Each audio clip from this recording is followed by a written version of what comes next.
Animal Planet's Halloween. This is it, the night we've all been waiting for. It's Hollywood's Creepiest Creatures, hosted by, you guessed it, me. When Animal Planet asked me to host Hollywood's Creepiest Creatures, I told them that no one wanted to see a show about agents.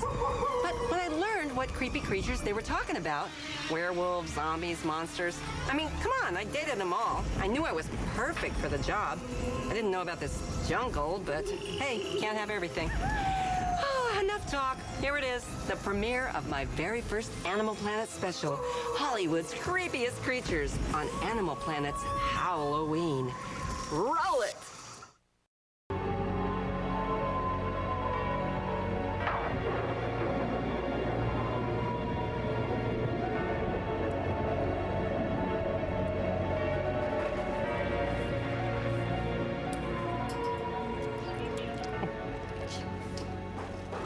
Hello, darling. It's me, Elvira, Mistress of the Dark. And you're in for a treat, because I'm going to teach you about the birds and the bees. No, darling, not those birds and bees. That's like a whole other show. I'm talking about the kind of psycho birds that'll peck your eyes out, and killer bees that can wipe out an entire city. No cuddly pussycats and smoochy pooches for us. Instead, we're gonna meet some truly wild animals, rampaging rats, angry ants, and scary sea monsters. We've got creatures that creep and crawl, howl and growl, slither and snarl. Hey, sounds like a few of my old boyfriends. Anyway, it seems that whenever Hollywood wants to give audiences a good scare, it looks around the animal kingdom for inspiration. Now, what's scary, lurks in the dark, and looks great in black? No, not me, darling. Bats. Now, I know they can be a big pain in the neck sometimes, but bats are my favorite fellow creatures of the night. Hey, oh, hey, watch the hair, buddy. What are you, blind or something? Anyway, like me, bats can be a little creepy at first, but once you get to know them, you'll see they're actually a lot of fun to have around. Just ahead on Hollywood's Creepiest Creatures, we've got some squirmin' vermin guaranteed to bug you out. So don't go away, darling. Let's face it, the world around us is literally crawling with bugs. Flies, cockroaches, termites, ants, killer bees, scorpions, and spiders. It's hard to imagine why so many of us could be afraid of something so tiny. But we are, especially when they bring their whole darn family with them. Hey, didn't we meet on the web? Coming up, Hollywood's Creepiest Creatures will be going to the dogs. Mad dogs, that is. We're gonna sink our teeth into werewolves and other carnivorous canines. So don't go away, darling.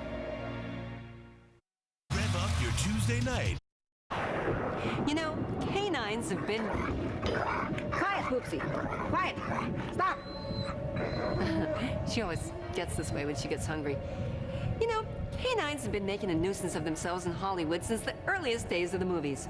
Apparently, viewers just can't get enough of evil, snarling beasts with sharp fangs and a taste for blood. Ooh, that reminds me. I gotta call my agent. Right, killer? Right?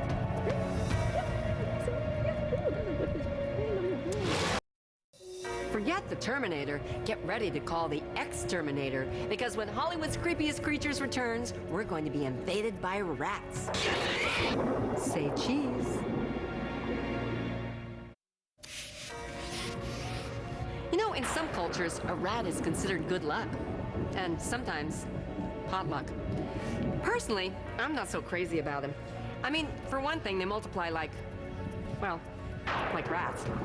You know, one reason they reproduce so fast is that they're able to complete the entire mating process in about 2 seconds. Maybe they just need more practice. Rats. You know, kittens, in some ancient cultures, cats were considered a symbol of fertility. But hey, once upon a time, so was I. And that ain't all we have in common.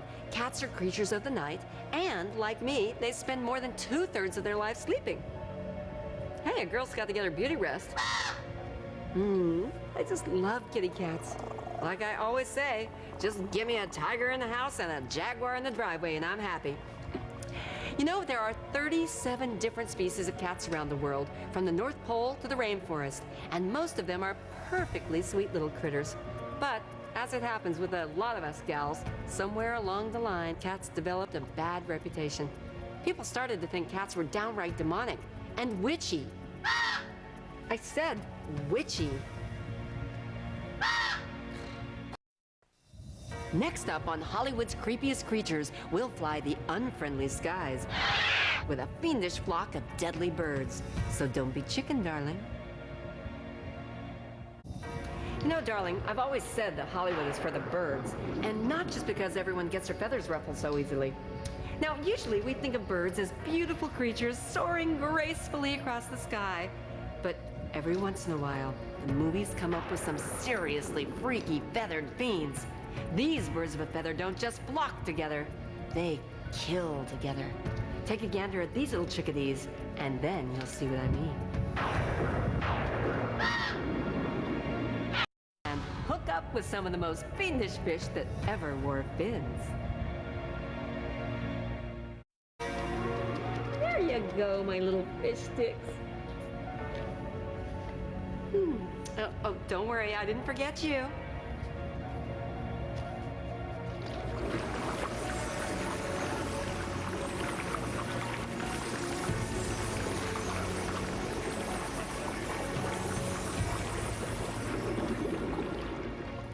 Boy, talk about having a lot of mouths to feed. From Bible stories like Jonah and the Whale to books like Jules Verne's 20,000 Leagues Under the Sea, the underwater world has been a source of some of the scariest tales ever told.